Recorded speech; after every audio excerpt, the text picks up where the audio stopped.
Hello everyone, నేను ఇవాళ మీకు చిన్నపిల్లలకి ఇంట్లో ఈజీగా జలుబు దగ్గు ఇవన్నీ చాలా ఈజీగా తగ్గడానికి ఒక మంచి చిట్కా చూపిస్తున్నానండి. ఇది చాలా పాత పద్ధతి, అమ్మమ్మ వాళ్ళు యూజ్ చేసే పద్ధతి అనమాట.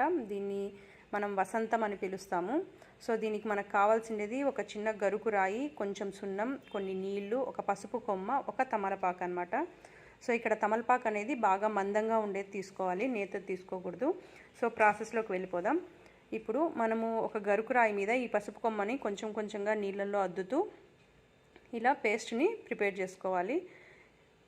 చూస్తున్నారు కదా, ఇలా అనమాట. పసుపు కొమ్మని నీళ్ళల్లో అద్దుతూ నూరితే బాగా పసుపుది ఇలా లిక్విడ్ అనేది వస్తుందన్నమాట.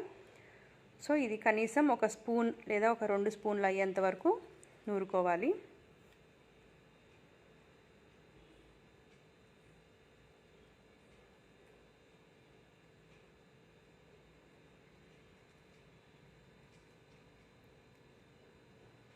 తర్వాత ఇప్పుడు మనం కావాల్సినంత నూరుకున్న తర్వాత దీంట్లోకి చాలా కొద్దిగా సున్నం తీసుకొని దాంట్లోకి బాగా మిక్స్ చేసుకోవాలి. సో ఎప్పుడైతే పసుపుతో మనం సున్నం కలుపుతామో ఆటోమేటిక్గా అది రెడ్గా తయారవుతుంది. సో ఇలా ఎంత బాగా మిక్స్ చేసేసుకోవాలి. ఒకవేళ ఇంట్లో మనకు పసుపు కొమ్మ అనేది అవైలబుల్లో లేనప్పుడు మనం పసుపు కూడా యూజ్ చేయొచ్చండి దీనికి.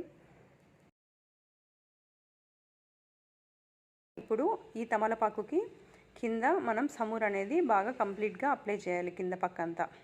సో ఇలా అంతా అప్లై చేసిన తర్వాత మనం ఈ ఆకుని ఒక వెలుగుతున్న దీపం మీద ఉడికించాల్సి వస్తుందండి. సో ఈ లిక్విడ్ అంతా ఉడకాలంటే. సో అందుకనేసి మనం ఖచ్చితంగా ఒక ముదిరిన ఆకునే తీసుకోవాలి.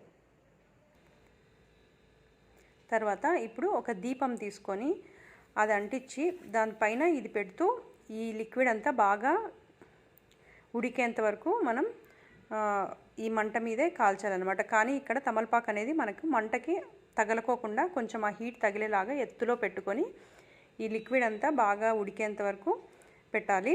చూస్తున్నారు కదా, చిన్న చిన్న బుడగల్లాగా వస్తూ ఉందన్నమాట. సో అప్పుడు ఇది బాగా ఉడికినట్టు.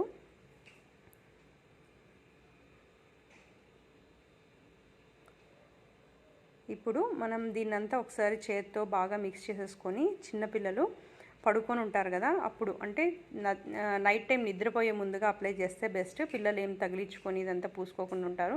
సో ఇలా ఫోర్ హెడ్ మీద ఇంకా అరికాళ్ళకి పూయాలన్నమాట. ఇదంతా చాలా గోరువెచ్చగా ఉన్నప్పుడే అప్లై చేయండి, ఇది వేడి మీద అప్లై చేయకూడదు. అంతేనండి, చాలా ఈజీగా మనకి జలుబు దగ్గు అనేది పిల్లలకి తగ్గిపోతుంది.